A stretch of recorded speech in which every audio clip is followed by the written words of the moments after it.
Welcome to Penrose Learning, where we make understanding easy. You start by confirming exactly which TV OS you have and why that matters. Android TV accepts Play Store natively, others need sideloading. Enable developer options and unknown sources so you can install apps from a USB or ADB.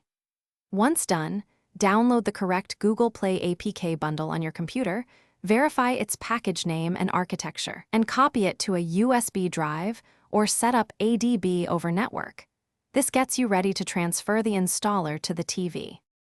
You now move into the detailed install sequence because order and permissions matter. First, transfer the Play Store APK plus Google Services Framework and Play Services that match your TV CPU.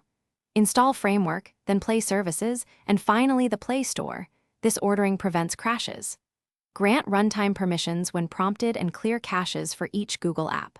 Once installed, reboot the TV to let services initialize. If apps fail to start, reinstall the specific APK that logged the error, then reboot again. You finish by signing into your Google account inside the Play Store and allowing it to update core components. Updates often fix compatibility. Test downloads, then check Play Services is active in settings. If the Play Store crashes or shows signing errors, clear app data, uninstall recent APKs, and reinstall the matching versions. Make sure Google Services Framework is present.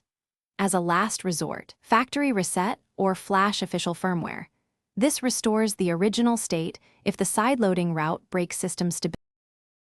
Thanks for watching. If this was helpful, leave a like and consider subscribing. See you next time.